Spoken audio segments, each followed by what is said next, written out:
দেশ থেকে বিতাড়িত হয়ে পাশের দেশসহ বিদেশি একটি শক্তির সাথে যুক্ত হয়ে শেখ হাসিনা শিল্প কারখানায় নৈরাজ্য সৃষ্টি করে বাংলাদেশের অর্থনীতিকে ক্ষতিগ্রস্ত করার চেষ্টা করছেন। এমন অভিযোগ করে বিএনপি মহাসচিব মির্জা ফখরুল ইসলাম আলমগীর বলেন, দেশি বিদেশি ষড়যন্ত্র থেকে শিল্প প্রতিষ্ঠান রক্ষা করতে হলে জরুরি ভিত্তিতে টাস্ক ফোর্স গঠন করতে হবে। গাজীপুরের কোনাবাড়িতে শ্রমিক সমাবেশে এসব কথা বলেন বিএনপি মহাসচিব। রহিম রুমনের প্রতিবেদন।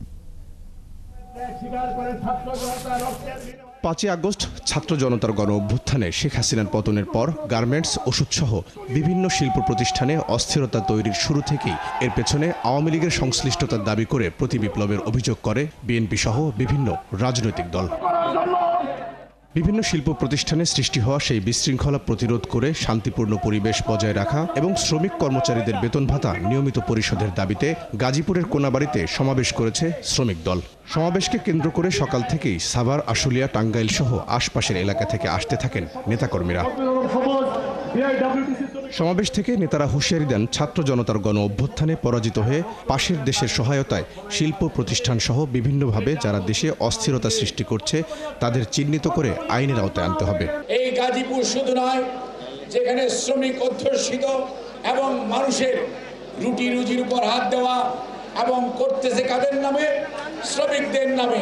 এই তৃতীয় শক্তি কারা, তাদেরকে খুঁজে বের করতে হবে।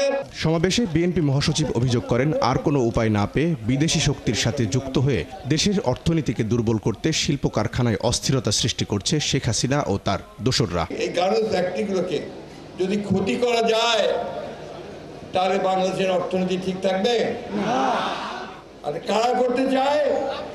যারা জোর করে আবারও সেই লুটপাট করতে চায়, তাই না? আর সেই সঙ্গে আরো একটা শক্তি আছে, এটা বাইরের শক্তি। তারা ভাবে যে যদি বাংলাদেশের এই খাত থেকে আমরা নষ্ট করে দিতে পারি তাহলে আমাদের খাত বাড়বে, আমাদের দেশের গার্মেন্টস বাড়বে, আমরা লাভবান হব, তাই না? সেটা কারা আপনারা বুঝতেই পারেন। সেই সঙ্গে যোগ দিয়েছে কে?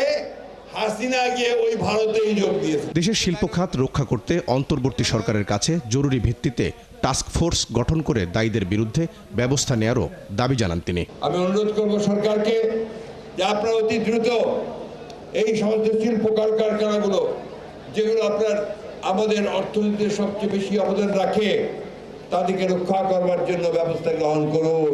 সমাবেশ থেকে অবিলম্বে শেখ হাসিনাকে ফেরত পাঠানোর জন্য ভারত সরকারের কাছে বাংলাদেশের পক্ষ থেকে চিঠি পাঠানোরও দাবি জানান বিএনপি মহাসচিব। সমাজ, রাষ্ট্র আর রাজনীতি থেকে বিতাড়িত হয়ে আওয়ামী লীগ এবং তার দোসররা কলকারখানায় অস্থিরতা সৃষ্টি করে শ্রমিকদের বেকার করে আরও একটি প্রতিবিপ্লব ঘটাতে চায় বলে অভিযোগ করেছেন বিএনপি নেতারা। গাজীপুরের এই সমাবেশ থেকে বিএনপি নেতারা হুঁশিয়ারি করেছেন, আর কোনো প্রতিবিপ্লবের চেষ্টা হলে এখন থেকে প্রতিহত করবেন তারা। রহিম রুমন, ৭১, কোনাবাড়ি, গাজীপুর।